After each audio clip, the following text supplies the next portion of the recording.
Lab Addicts Music You know what Group. time it is? This is Conversations with Maas. Subscribe now. Lock in. Let's go. Real street, man, we watching Maas. Real street, man, we call on Maas. Real street, man, we watching Maas. Real street, man, we call on Maas. Lab Addicts Music Group. This is Conversations with Maas.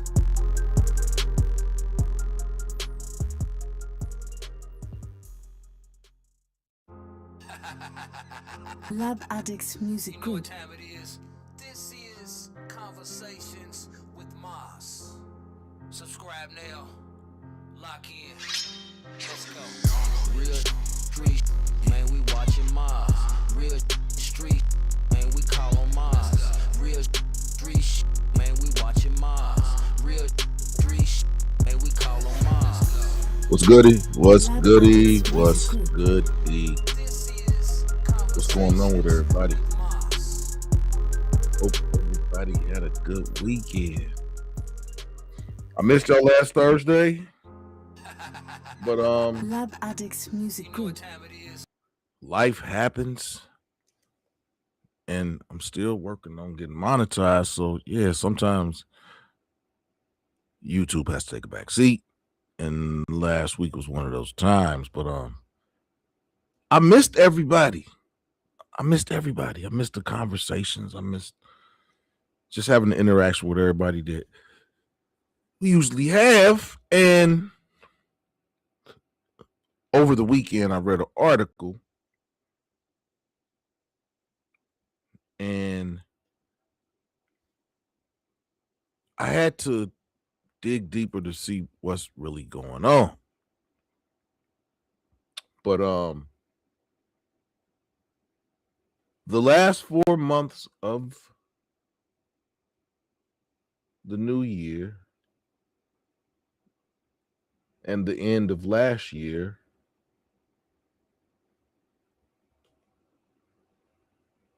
$600,000 black men have lost their jobs.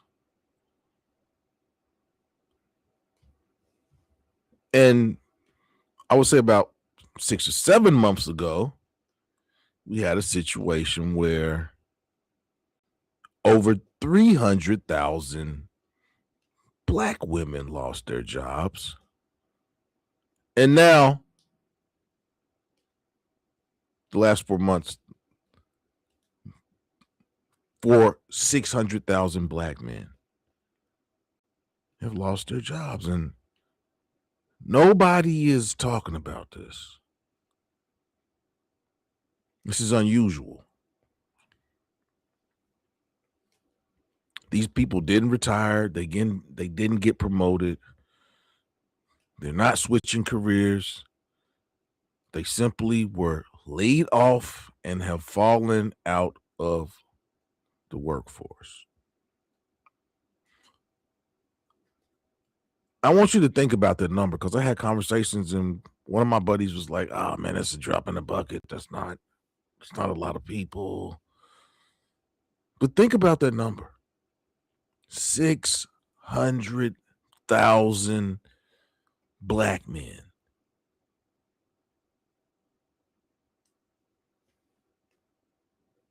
That's roughly the population of some cities in America.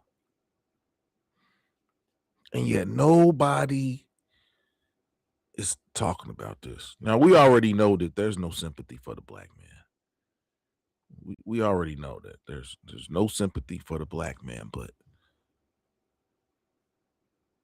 nobody is talking about it. I mean, we've heard about inflation, we've heard about interest rates, we've heard about AI, we've heard about tech layoffs, we've heard about logistics layoffs, we've heard about the stock market crashing. But very little discussions about who exactly is losing jobs. And I posted a poll. I said, do you think the U.S. economy is strong right now? And when I looked at it, there was one vote that said, yes, the economy is strong.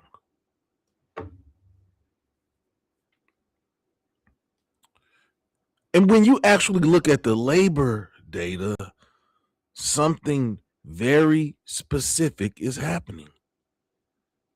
Black men, particularly in blue collar and industrial sectors,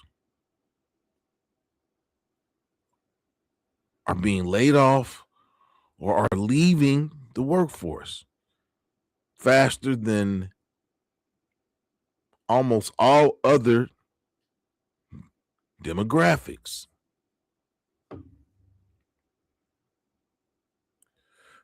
When a large number of men disappear from the workforce, the ripple effects spread everywhere. Families, communities, crime, economic mobility, because work isn't just about money. Work provides structure, it provides identity, it provides stability. And tonight we're going to talk about that. Where did these jobs go? Why is this shift happening? And why is it largely affecting men of color? And I think that because it's men of color, that's a direct correlation of why nobody is willing to talk about it.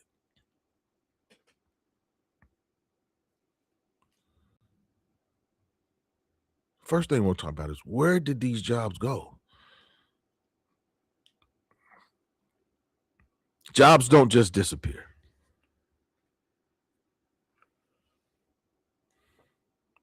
Or these 600 men, black men, that have left the workforce, did they leave the workforce individually?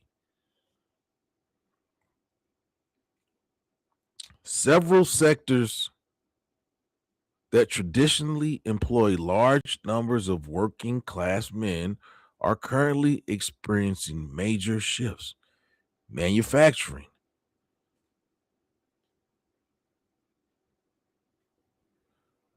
factories today produce more output with far fewer workers due to robotics and automated systems. Hey, Camille, how you doing tonight? Warehousing. Modern fulfillment centers are increasingly run by robotics, automated pick systems, and AI inventory management. Warehouses that once required 300 workers now just require about 80 to 100 workers. And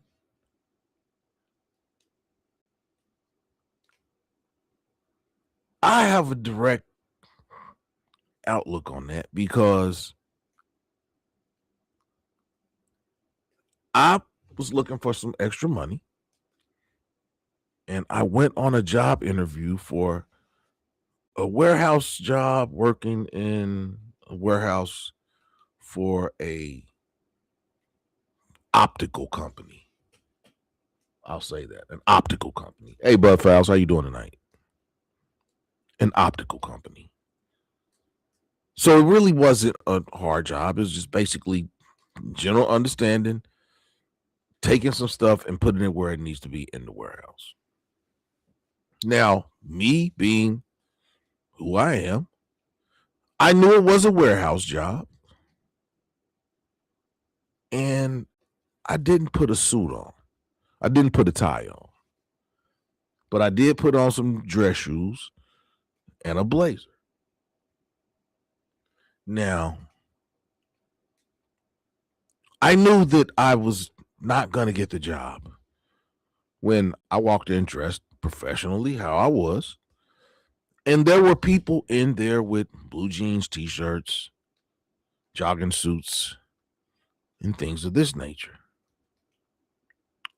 And also the lady who was doing it, and the thing about it was a 5-minute 2-question interview for everybody. 5-minute, 2-minute. The lady that was interviewing me looked at my shoes.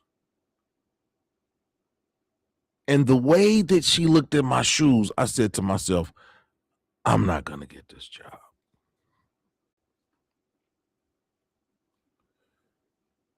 Because it used to be a time when warehouse jobs were looking for part-time employees. Now, these companies are looking for people who are looking to have these positions as careers. So they looked at me, and even though on paper and in person I was one of the better candidates for the position, I really wasn't a good candidate for the position because they knew that I was not a candidate to be there for. I wasn't looking at this position as a career position. I just needed a job because I need income to keep flowing in. But these companies are now, if you're educated, you got a master's degree or you have a degree and you're going to these warehousing jobs, where in the past you could get one of those jobs, even if it was for part-time nature, because they were looking at it like, the companies were looking at it like, I can get a good employee for a year. I can get a good employee for a year. And the cost and the salary outweighed the length of time that a person would usually be at a part-time job. Now these companies know the way that the economy is set up is that these positions that were once looked at as part-time auxiliary roles where, it's some extra money coming in. No, these positions have now become career track positions. And if you have a degree or some gumption about yourself, they kind of know that you're not looking at this role as a career. Now, in the past, they would have looked at it like, we get a good employee for this amount of time. That is no longer good. They are looking for people who may not be able to get a higher paying job and will treat this position as a career. So they'll pass on having a good worker to have a person that's going to be there for an extended amount of time. Now, they may have to put a little bit more work in terms of training and things of that nature. But in the long run, they're looking like, we would rather deal with the employee that's going to be here long term, even if we have to deal with some deficiencies, as opposed to having a good worker for a year or two.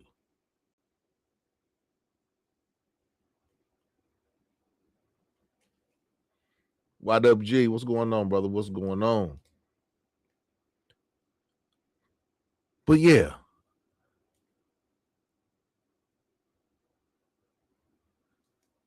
transportation and construction,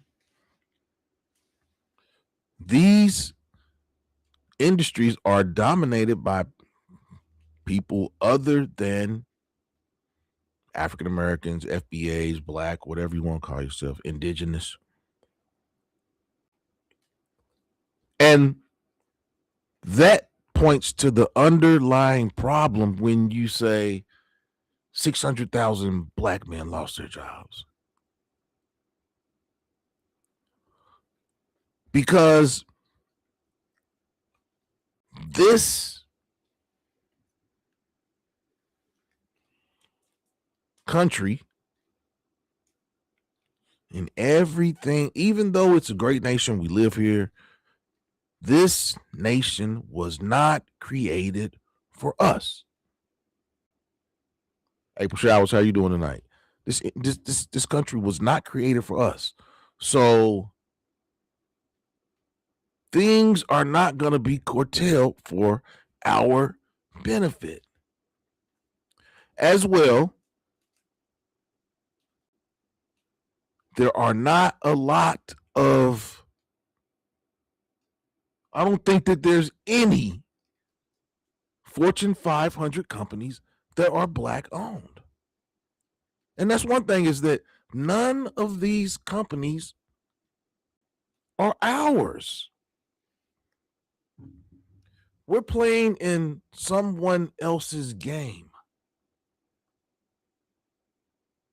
Until we have companies that are Black owned, that hire African Americans, there's not really much we can say, because this system was not created for us.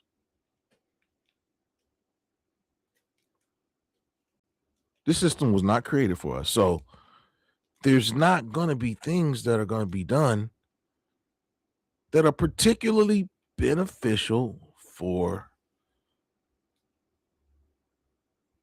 African Americans. We do not own anything.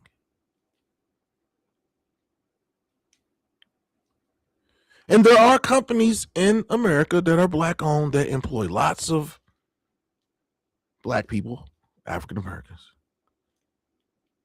But there aren't enough Black owned companies. Because you all know the old saying goes, last one hired, first one fired. Last one hired, first one fired.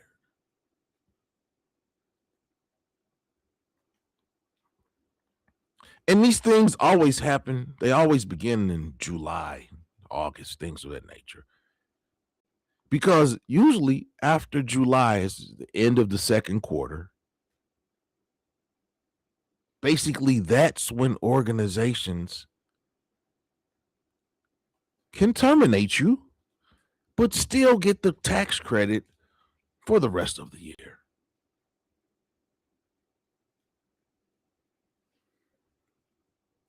YWG said his son who is a veteran, his son is military. Even YWG's son cannot get a job in Idaho. And the people that say that the economy is strong are used, it's probably not going to be from the demographic of people who are struggling.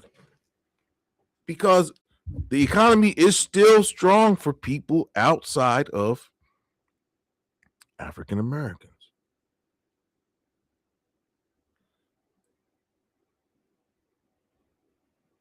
The participation problem. And this is an important concept that most people misunderstand. Because there's a difference between unemployment and leaving the workforce. Now, there are a lot of people that are leaving the workforce to start their own businesses and things of that nature, but it's kind of hard to leave a paycheck that's coming in every 2 weeks, every week, once a month, however you get paid. You know that your check is coming in.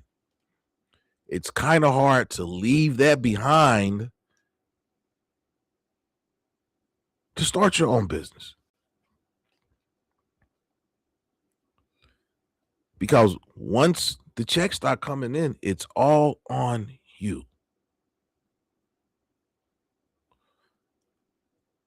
Now, unemployment means you don't have a job, but you are actively looking for work. Leaving the workforce means you stop looking entirely. And a lot of people have stopped looking for work because they have not had interviews or things like that in long periods of time. Now, I will say this, I do have my own business, but I was laid off. It'll be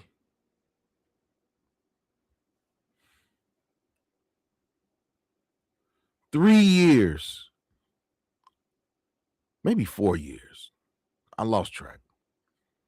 But in July, it will be 3 or 4 years since I was laid off. Now, I have been able to make it those 3 or 4 years because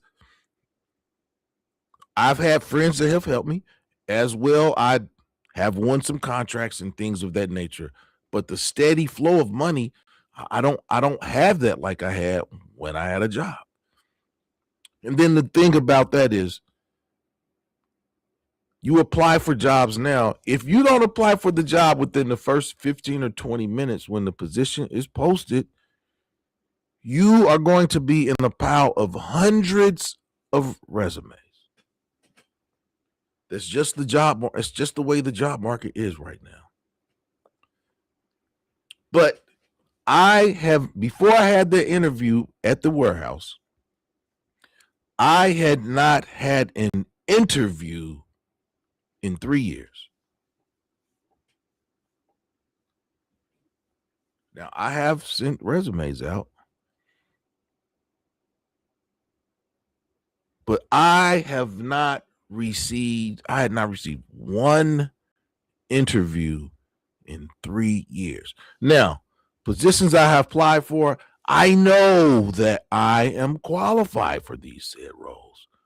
But over and over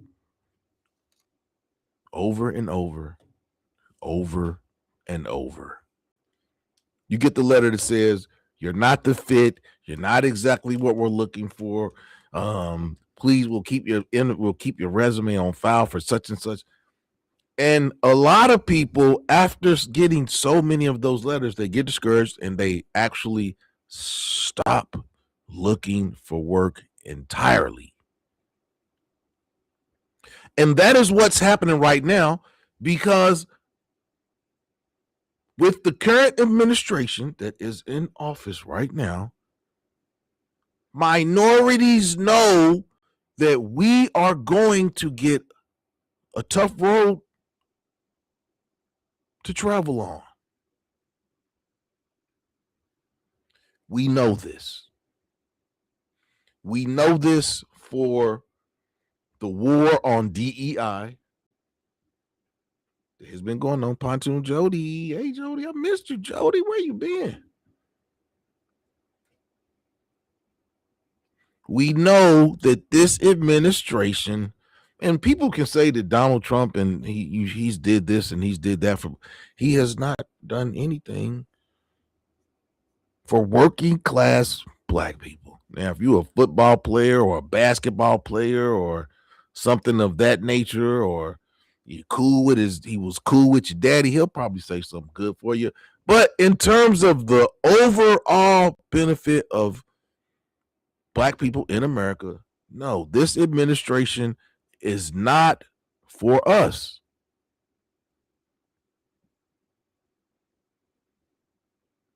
And with this administration's attack on DEI and anything associated other than whiteness,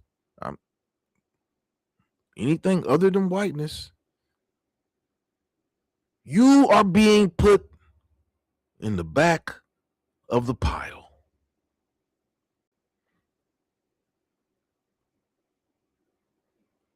So people are discouraged to the point that they have given up trying to get a job.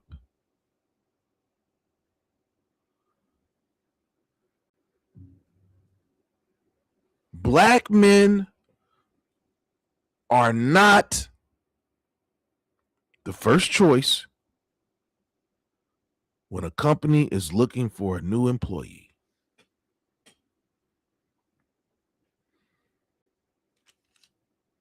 Now, after I had the interview with the warehouse job, my resume was chosen for a position, a senior recruiter position with a company here in the United States. They liked my resume and they wanted me to take this personality test. You know, those tests that ask you the same question in 10 different ways to try to see if your answer will change or how you'll say it. And took this personality test. And the thing about personality tests is they were created to remove some of the bias in hiring practices of companies.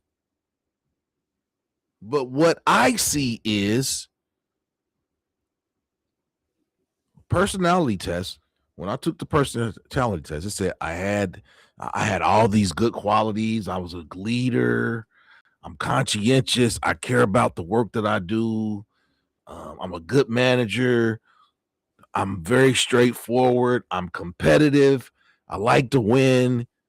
And it told me all these good things and then in the second half of the personality assessment, it said that all the things that it had said that were good qualities for me, it said that all of these qualities in some form or fashion, they could be seen as negative by some people. And it gave me all these things that I could do to better myself. And basically what it was saying was that you're a good employee. Just take all the masculinity out of yourself and you'll be a great employee.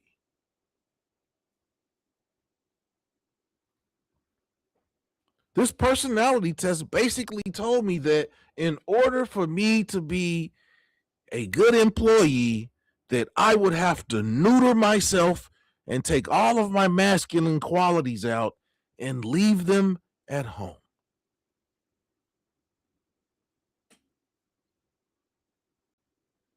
Personality tests are not meant to aid in the benefit of non-bias. I think that it helps.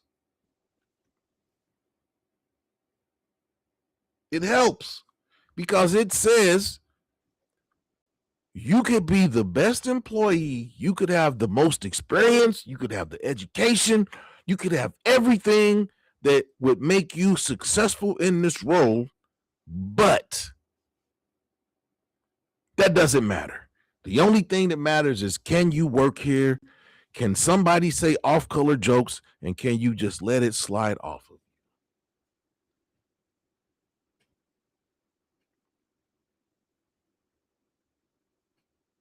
you? Yeah.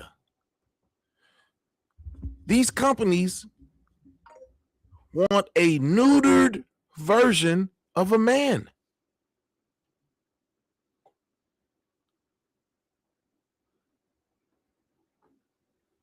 A neutered version of a man. But then you can have people that are of the masculine nature in the rainbow family, and people will say, oh, that's just how she is. That's just how she is. You know, everybody knows that's just, well, even if everybody knows that's just how she is, does that make it right? And why does this person not have to neuter their manufactured mannerisms, but I have to neuter my natural masculinity? Make it make sense. Make it make sense.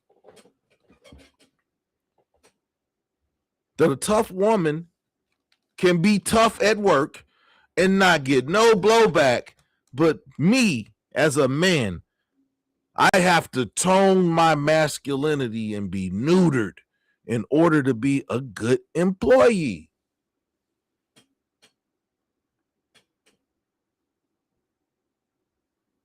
This is a direct correlation to black men, because they always say that we have to be, and then why is it that black men have to be handled at work? I can't handle him. Well, I mean, if I'm a senior manager or you're a manager, I think that gives you leeway to ask questions. Some people just don't. If you're a black man, do your work, don't ask no questions, go home, come back. Why is it that all the masculine qualities of a black man have to be washed away before you come into the office?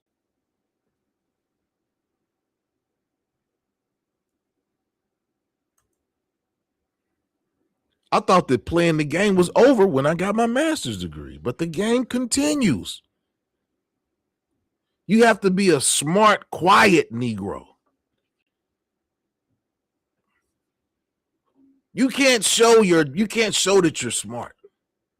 You can't speak up for yourself. You just got to be happy that you got a job and take it on the chin.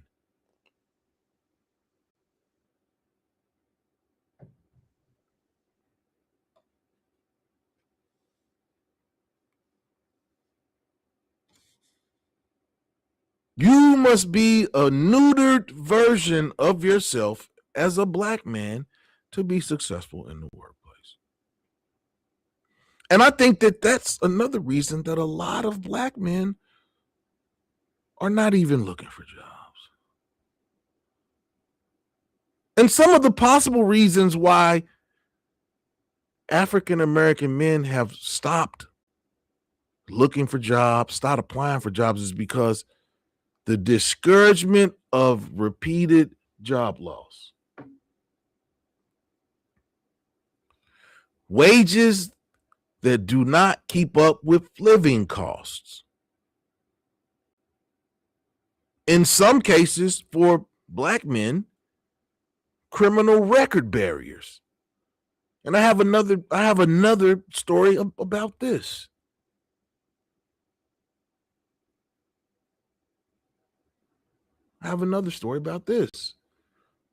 Because I drive Uber from time to time. And then driving for Uber, I came across a guy who basically, I would take him to work, and then after a couple of times of picking him up, he was like, "Do you drive every morning around this time?" And I was like, "Well, sometimes, yeah, I do. Most of the time I do."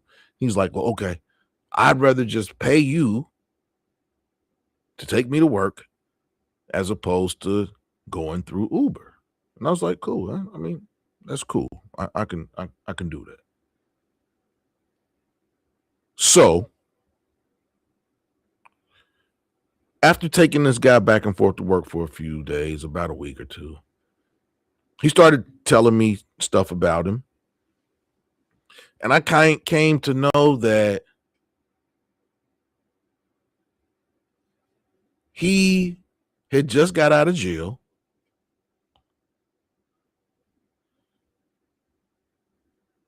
And the reason he went to jail was firearms related. And that he was on probation for 5 years for terroristic threatening, discharging a firearm in a public setting, and he had to go to probation once a month, and he had to be drug tested once a month. Now, this wasn't the first time that, I mean, he's like, "Yeah, I've been in and out of jail, whoop, whoop, whoop." And I'm taking this guy to work every day, and I'm like, he's like, "Oh," he got to telling me, like, the company that he was working for knew that he was a felon, knew that his charges dealt with firearms, knew that he was in a diversion program because of pharmaceuticals,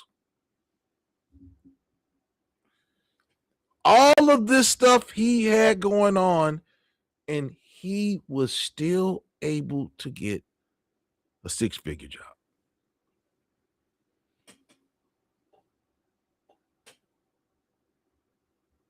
Now, here I am. I've never been in trouble, never been arrested, never been in trouble. I don't have a record. I got an undergraduate degree and I got a professional degree. And it's been 3 years since I have even had an interview.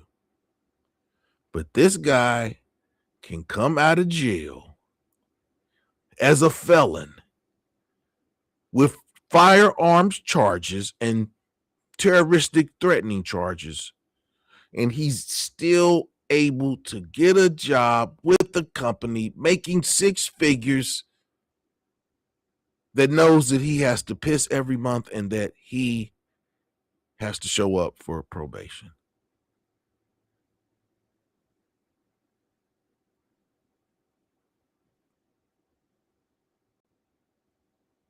As a white man, that's great. But if you're a black man and you're looking at this, you're looking like, damn, I can't even get an interview. But this guy can come out of jail, be out of jail less than a month, go through a temp service, get a job, making six figures, and keep on moving like nothing happened.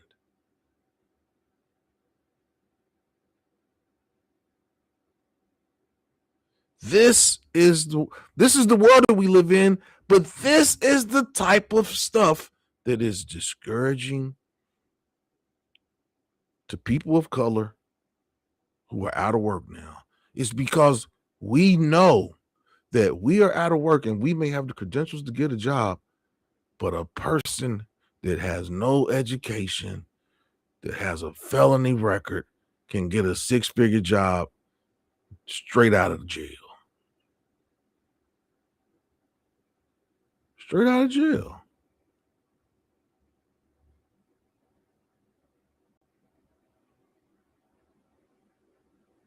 Straight out of jail. Straight out of jail, straight into a diversion program, straight into a probation program, and straight into a six-figure job.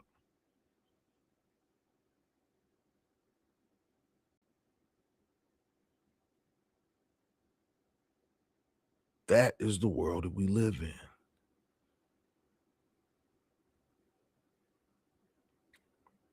Also, unstable gig economy work. A lot of these companies are not going to hire educated black men because they think that you're looking at this job as a stepping stone. No, I'm not overqualified. I need a job. And that's what a lot of these black men are saying is, I need a job. As well, lack of skills matching newer industries. Once someone exits the labor force, it becomes much harder to return.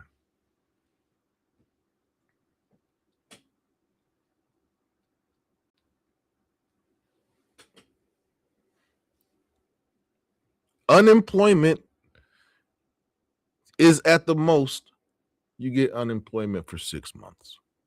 At the most. Lots of places it's 3 months, 4 months, 12 weeks, 18 weeks, stuff like that. The average time for an African American man of color in America to get a job is 12 to 18 months. Once a black man loses a job for whatever reason, layoff, firing, voluntary termination, it is 12 to 18 months on an average before that said person will get another job.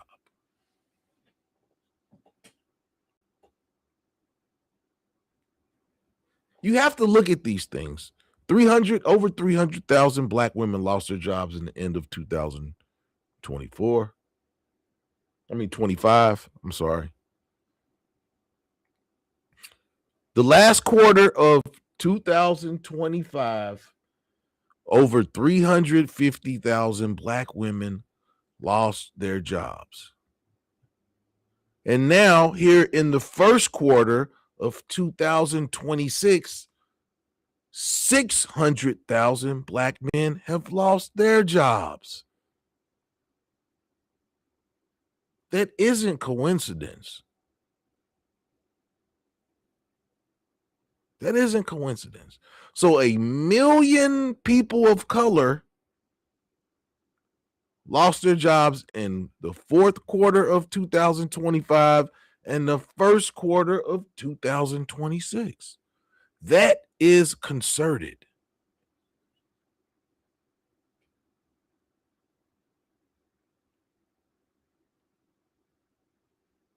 That is concerted.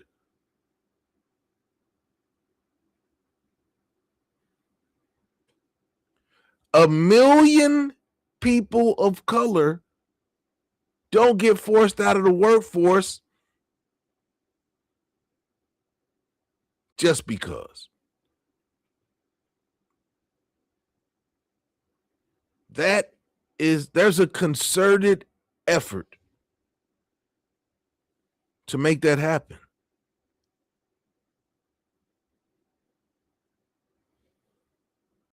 It's a concerted effort to make that happen.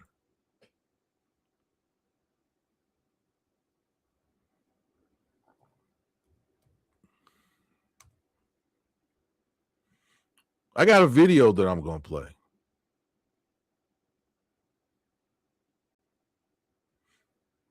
And these individuals that you're going to see in this video, it's about 5 minutes long. These are the mediocre people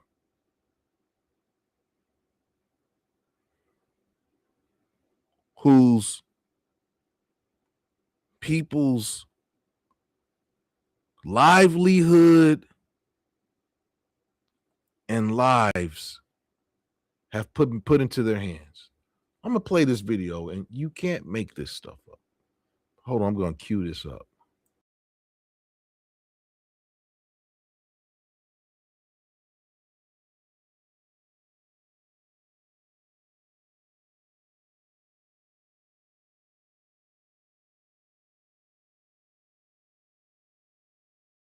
You may have already seen this video. Let's watch it again. But these are the people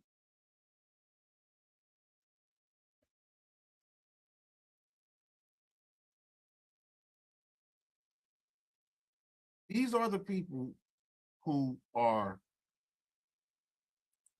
making decisions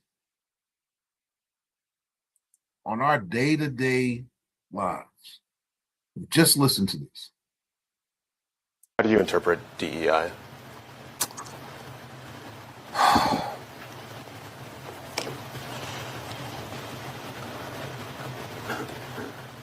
There was the EO explicitly laid out the details.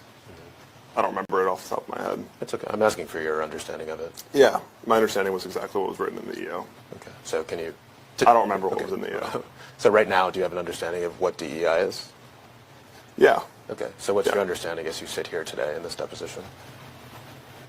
Well, it was exactly what was written in the EO. And so anytime that we would look at a grant through the lens of complying with an executive order, we would just refer back to the EO and assess if this grant had relation to it. Okay. But I guess I'm stepping back from your methodology strictly in terminating the grants. Do you have an understanding as you sit here today of what DEI means? Yeah.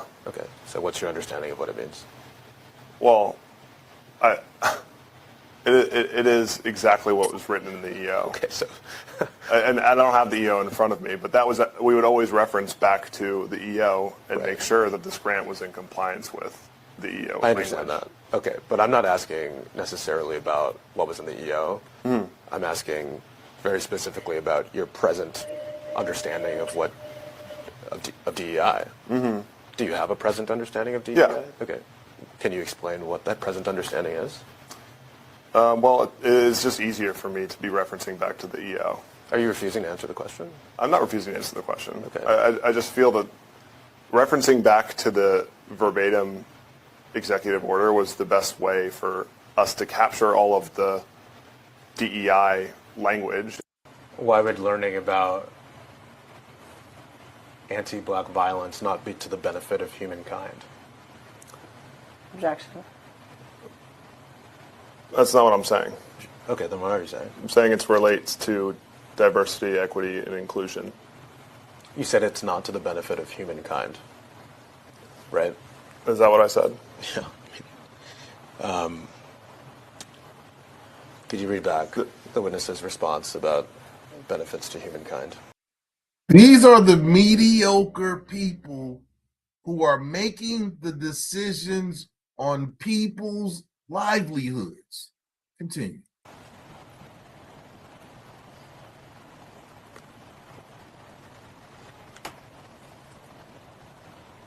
All that shaking your head is not going to get the answers out. Question, why would that be DEI? Answer, it's focusing on a singular race. It is not for the benefit of humankind.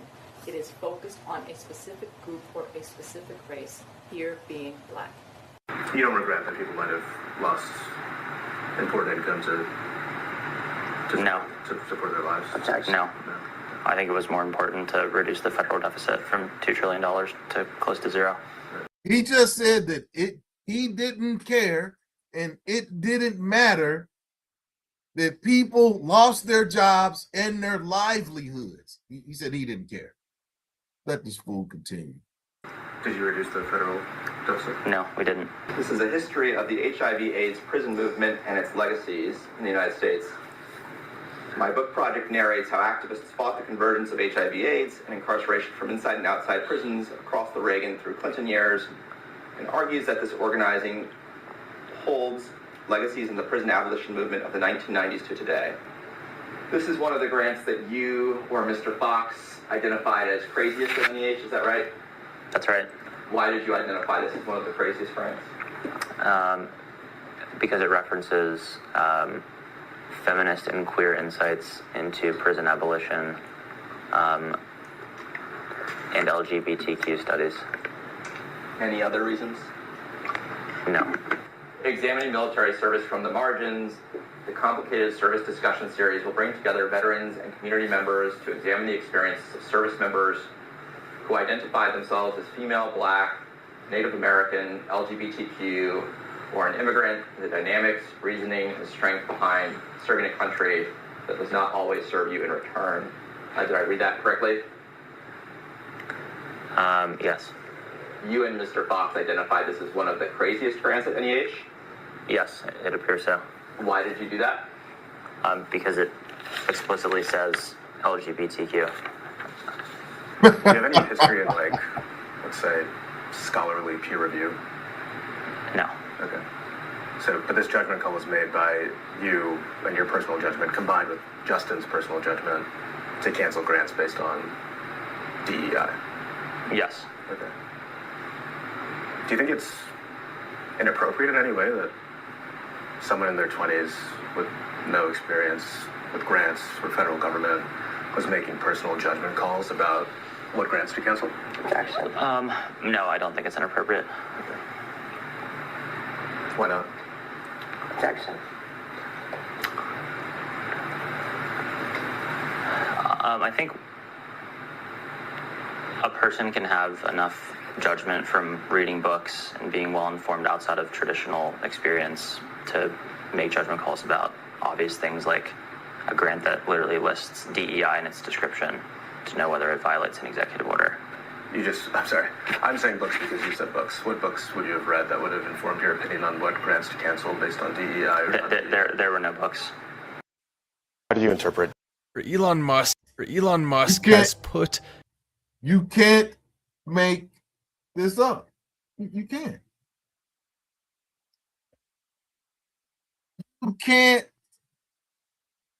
You can't make this up.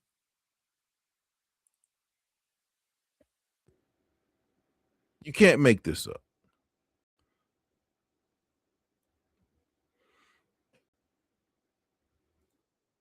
You all saw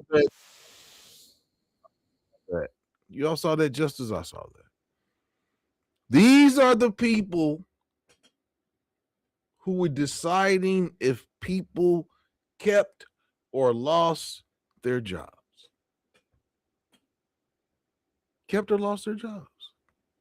These were the types of people making those decisions. I think it's safe to say that they do not have Black people's best interests at heart. I think it's safe to say that.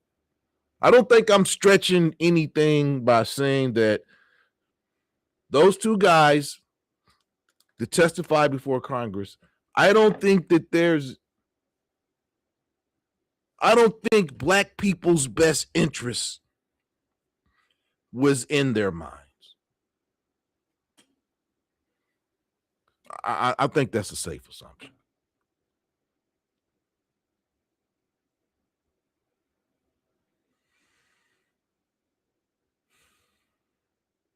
Historically, when male employment declines sharply, several social trends follow. Researchers have consistently observed increases in poverty, crime, fatherlessness, mental health challenges.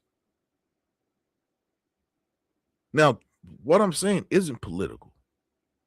This has been studied in labor markets for decades. Communities function differently when large numbers of working age men are disconnected from the economy. And when that happens, the consequences tend to compound over time. It's not enough people in them private run jails. They know that a lot of men, if they don't have a job, they're going to resort to criminality. In turn, those empty seats in those jails will get filled.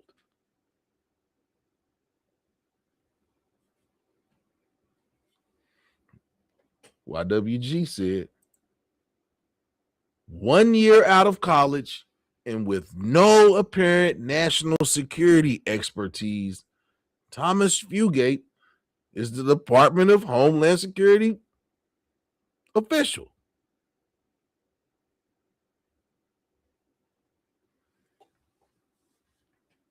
Christy Nome, she just got fired. She just got fired.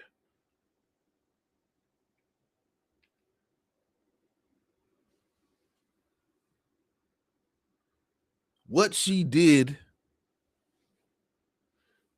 So Thomas Fugate took over for Christy Nome. I think that's her name. The lady that didn't have any experience in Homeland Security, but miraculously was the head of Homeland Security. Now she's left, and Thomas Fugate is 22 years old. I think he is running the Department of Homeland Security at this point. Mediocre.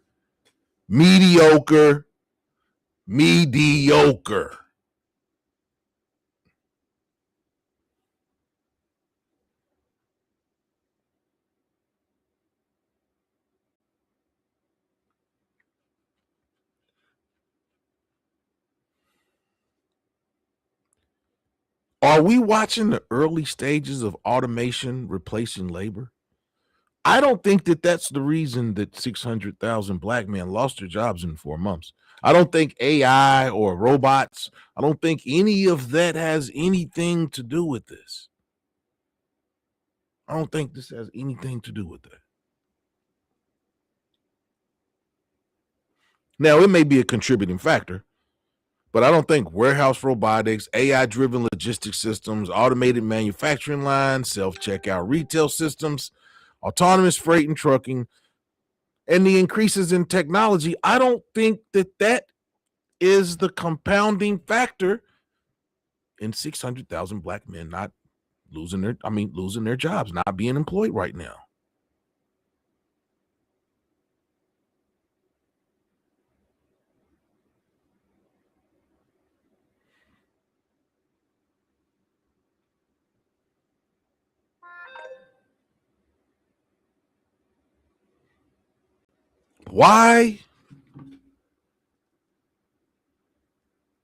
Why isn't this story being talked about?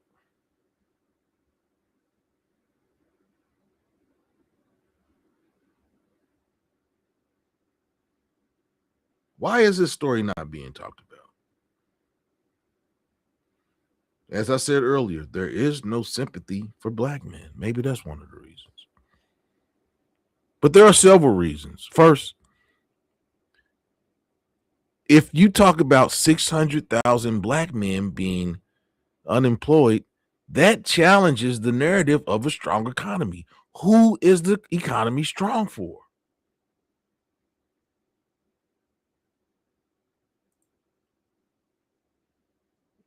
April Shower said they don't want to see us in the work industry in any shape, form, or fashion.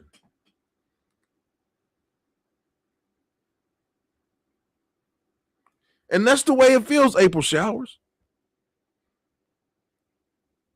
Second, it intersects with conversations about race, masculinity, and workforce displacement. We just talked about masculinity earlier in regards to those personality tests that so many companies have everybody taking right now. And when those factors come into the discussion, the discussions become politically uncomfortable.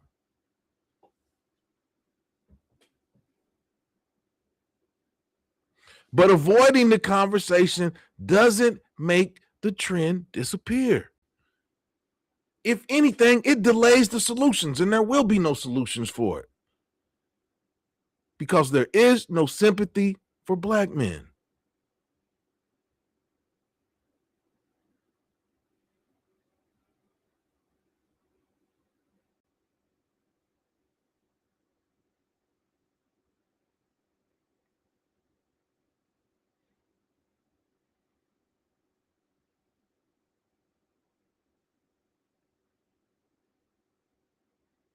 Are jobs disappearing or simply evolving faster than African American workers can adapt? Because we're talking about black men.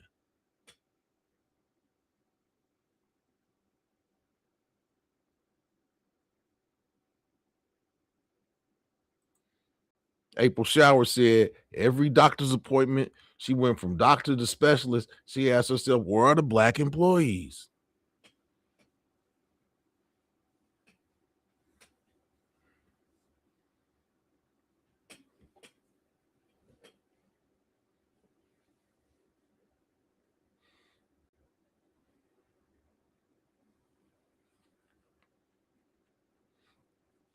There's no other way to look at this than to say this is a concerted effort.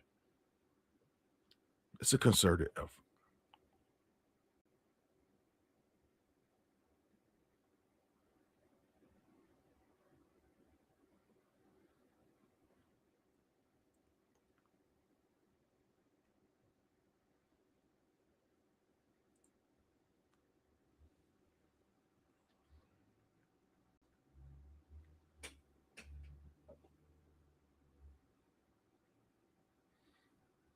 It's 600,000 people out of work, and lots of people took off work today to get drunk and parade in the streets.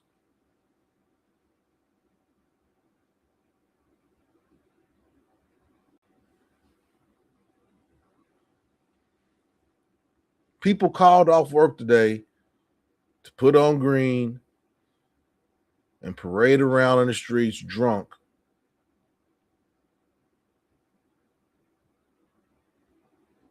And the news covered it at 6 o'clock this morning. The news isn't talking about 600,000 black men being out of work, but the news was at every bar across America at 6 o'clock this morning when people started drinking for St. Pat's Day.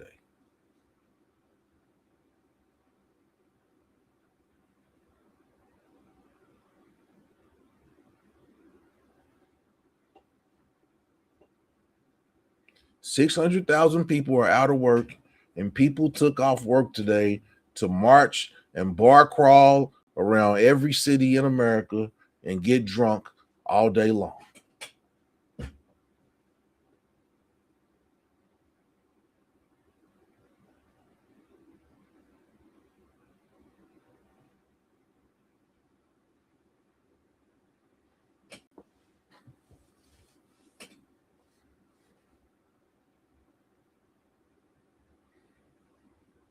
Lots of black men are so discouraged with the job market that they have stopped applying for jobs.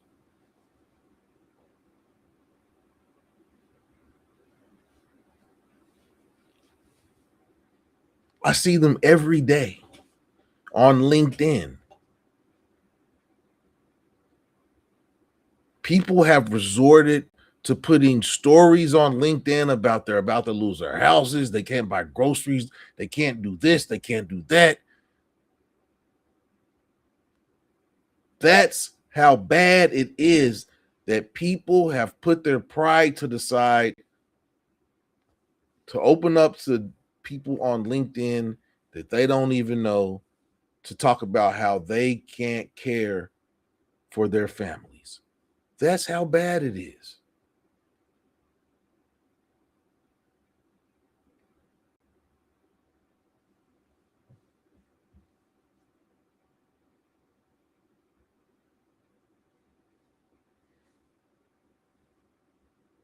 I have white friends who have said, damn, it seems like all the black people are leaving our company.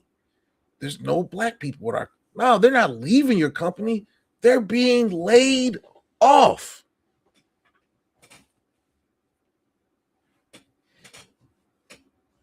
They're being laid off.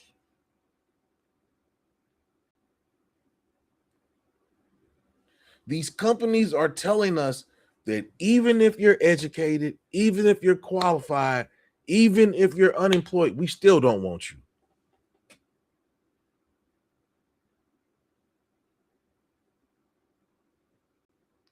You're the best on paper, and in this interview, you're the best person for the role, but your personality test says that you're too competitive and you're too conscientious, and people may take offense to that. You may come across as a bully.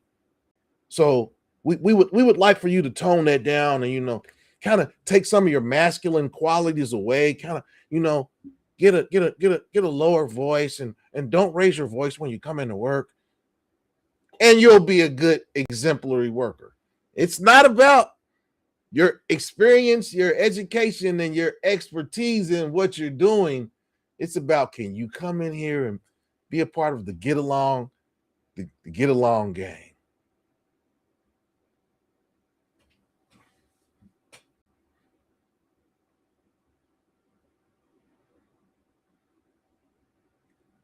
On top of that, student loans, those payments are about to start back up.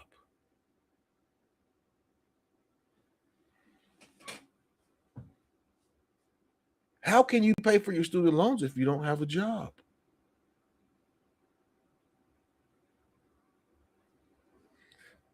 Do I think April Shower said, do I think we need DEI?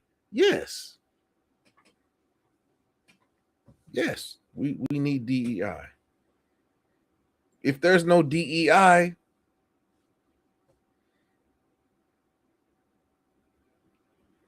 how do people learn about their past and where they came from? It seems like with all the Mandela effects that are going on and everything they don't want you teaching in school, it seems like America wants to forget the past. They want to forget the past, have a new slate, and move from here.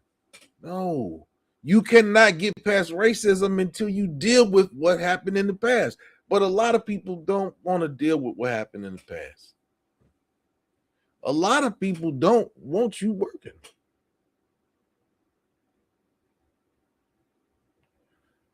But I will say this. America does not want 600,000 black men out of work. America doesn't want that. Crime goes up. And I hate to say that, but crime goes up. When men don't work, crime goes up.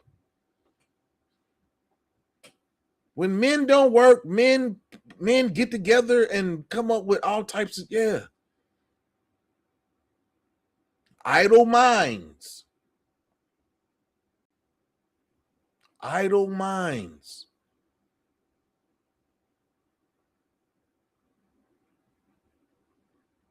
But like I said, I really think this is a concerted effort. There aren't enough bodies in these privately owned prisons. Shareholders want some dividends, and they don't get dividends unless there's inmates in those cells. Now, how do you create inmates in cells? Well, you lay off, you fire 600,000 black men and have them with no way to earn money or to pay bills. What do you think is going to happen?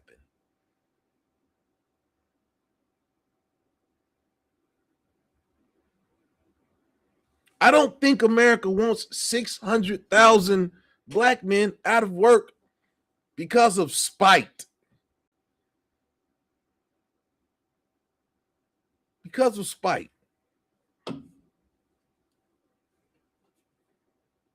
Because of spite. It's going to be a long, hot summer if the unemployment rate continues to climb as it is doing. It's going to be a long, hot summer, America. It's going to be a long, hot summer if these unemployment numbers continue to rise.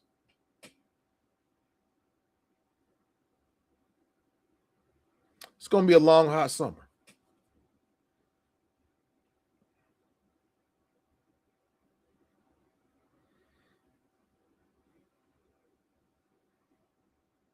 $600,000 men out of work the last 4 months. And we've already said that on average, it takes a black man, a man of color, 12 to 18 months to re-enter the workforce.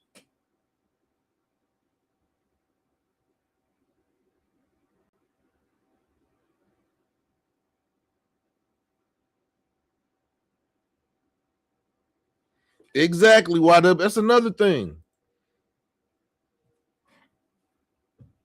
Black men were able to, black men's face, some men's face breaks out when they shave, so they can't shave on a regular basis because they'll get them dingleberry patches all over their face.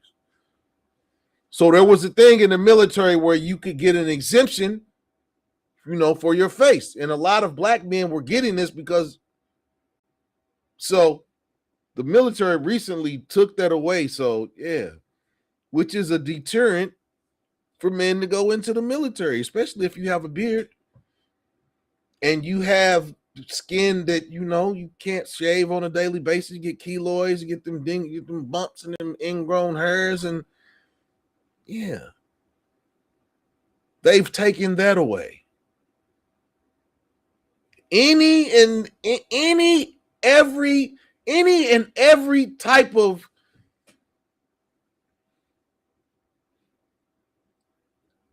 accommodation, and I won't even say it's an accommodation, to provide a respite for black men of color to be able to work comfortably has been snatched. The rug has been snatched from under us.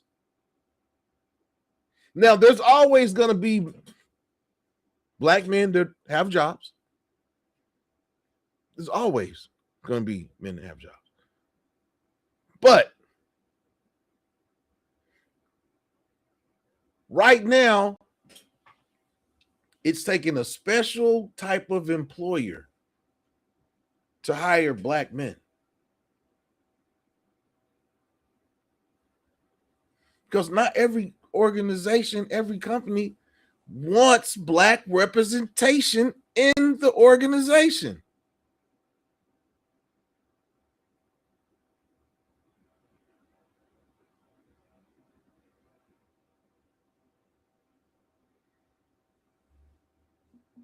What are some of what can be done? We always say this stuff when stuff like what can be done to combat black unemployment? What can be done? We went to college, we got degrees, we're law-abiding citizens. I thought that was enough. What else do we as black men have to do to get a fair shake? We went to college. We don't have records. We got professional degrees.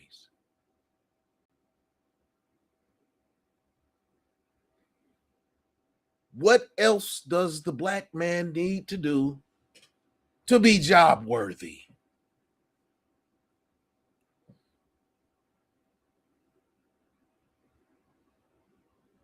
All my years of living, I've had jobs, but I was never able to get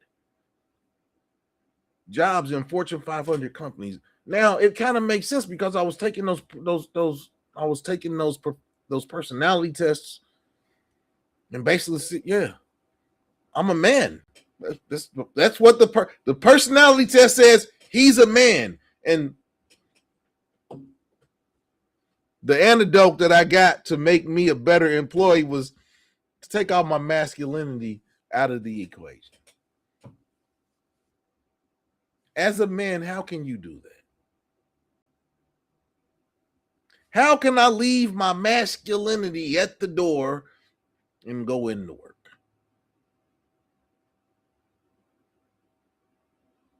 Why is it black men that have to tone down their masculinity? You see all this stuff about no fraternizing at work and no this and no that, and not you work with white people. They're married to people they work with. If there's no fraternization and you want me to leave all my masculinity at home,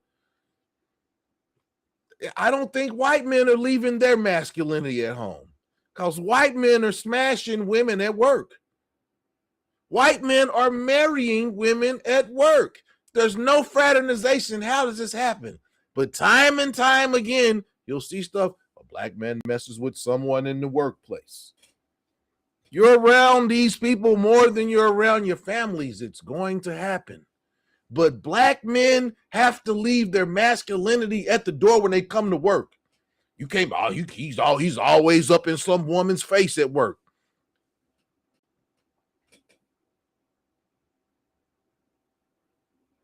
Yeah, I've seen it.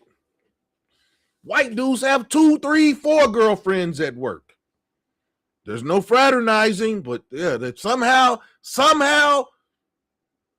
white people end up married after working together, even though there's no fraternization. Let a black man come to work and something happen and you fired, you're out of here. Black men, leave your basically the companies are telling you, black men, leave your masculinity at home when you come in here. We don't need that in here.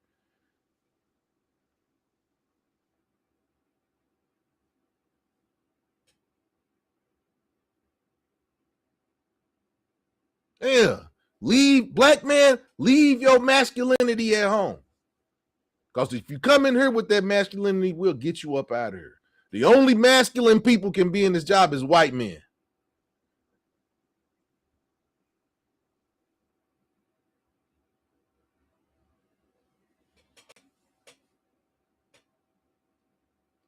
That is the world we live in today.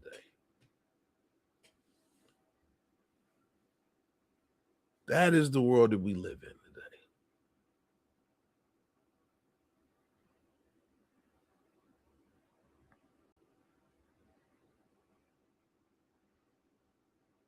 It's hard to get a fair shake when people think there's no such thing as racism anymore. Especially when you deal with it on a daily basis. And then you got people telling you, oh man, racism, that stuff is gone. No, I deal with racism every day. There isn't a day that goes by, me as a black man, that I don't deal with some form of racism, whether it's overt or covert. Not one day. 365 days of the year, I know what racism is. I go through it every day. There's not a day that goes by that. Now, I can't get mad at everything that goes on, but some of the stuff is crazy. But there is not a day as a black man that I go through that I don't deal with some form of fashion of racism. Like I said, whether it's covert or overt.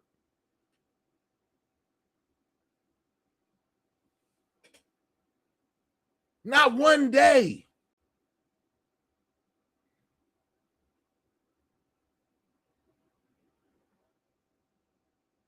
I talk to the general public on a daily basis. Some people are sympathetic to it, and some people don't give a fuck.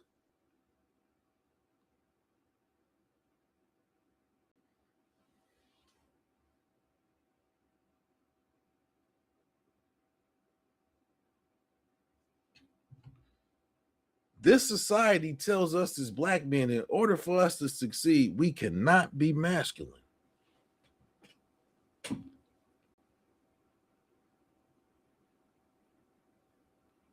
What the hell is toxic masculinity? There's no such thing as toxic masculinity.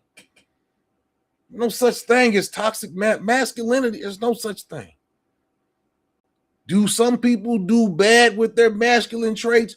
Yes, but there's no such thing as toxic masculinity. That's a way to say we don't want that type of bug up in here.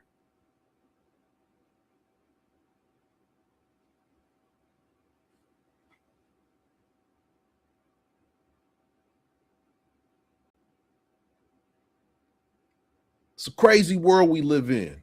It's a crazy world we live in where you can have the skill sets, the education, and the expertise, and that won't even be the deciding factor if you get a job. It's not even the number one factor if you get a job. The number one factor is if you can be a part of the get along gang. Can you be a part of the get along gang? You can come in here and somebody say something out of the way to you and you just let it slide off your shoulders.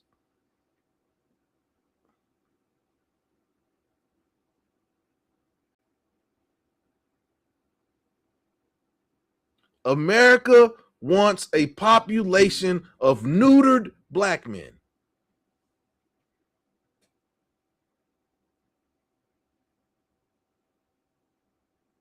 America wants a nation of black eunuchs.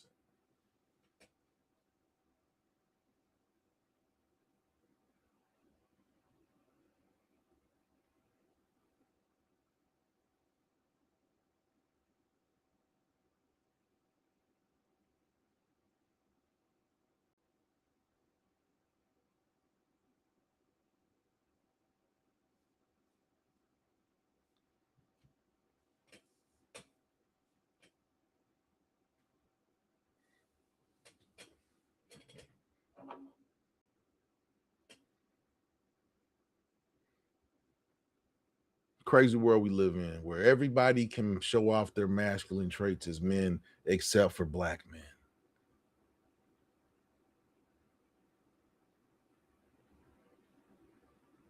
That's the world we live in.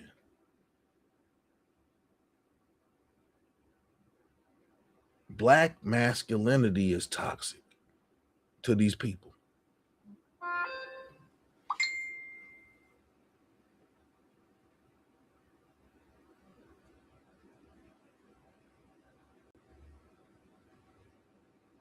Black men are the only men that they don't want you to show your masculine qualities. Why is that? Why is that? Why is black masculine? Maybe this show should have been about black masculinity. Maybe I'll have to do a show on black. Why is black masculinity looked at as a bad thing?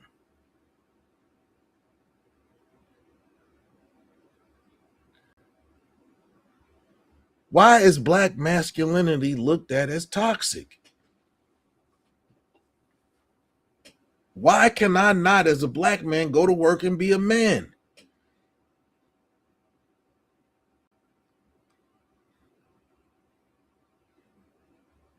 Why can people be able to say, raise their voice, say anything they say to a black man at work, and a black man has to cower? But if you say something back or you raise your octave one level, oh, I was in fear. Oh, the black man raised his voice. Hey, I was in fear. Oh.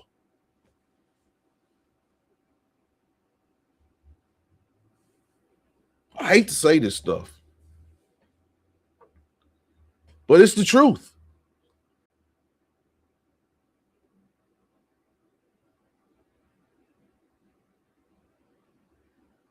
The only masculine person, yeah. Black men can't be masculine. The masculinity they want seen at work is the white man's masculinity. They don't want no black masculine man at work.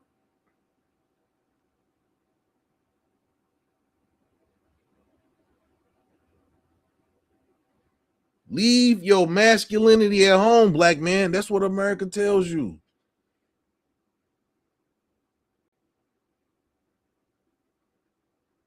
I would talk about one place they don't want they want black masculinity, but we'll say that topic for another day.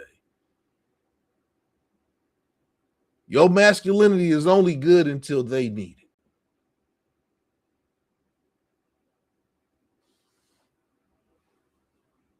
it. We're hour and 23 into the show. Hit the like button, hit the like button, hit the like button.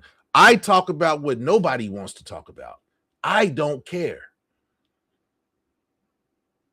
I talk about what needs to be talked about.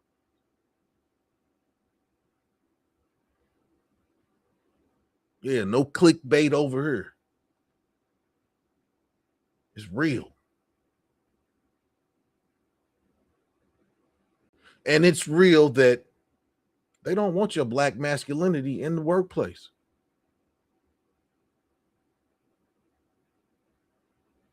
They don't. They don't. Black men are the only men that are asked to curtail their masculinity to get ahead in the world. Masculinity is celebrated. Worldwide, masculinity is celebrated. But black masculinity is toxic, and they want you to leave it home when you come to work. It's your boy Maas Apeal. It's been another edition of Adult Conversations with Maas. Black man, keep your head up. Better days are ahead. And these companies that don't want you to work, you don't want to work there anyway. You want to work for a company that values you as a black man and your masculinity. It only takes one company to like you. Don't give up, black man. Keep applying. You can't get a job if you ain't in the game. I know it's frustrating. But there's a company out there that is not going to ask you to belittle yourself. They're out there. Not every company is bad. But the companies that value you as a black man are few and far in between. But it just takes one company. Black man, keep fighting, keep applying, keep trying to get jobs. This too shall pass, because there is no work industry without black men. A work industry without black men is a decrepit work industry. This is Conversations with Maas. Subscribe now. Lock in. Let's go. Real street. Man, I'll be back with another hard-hitting topic. Man, we call on Maas. No clickbait, just facts. That's what you get here. See y'all Thursday. Lab Addicts Music Group. This is Conversations with Maas.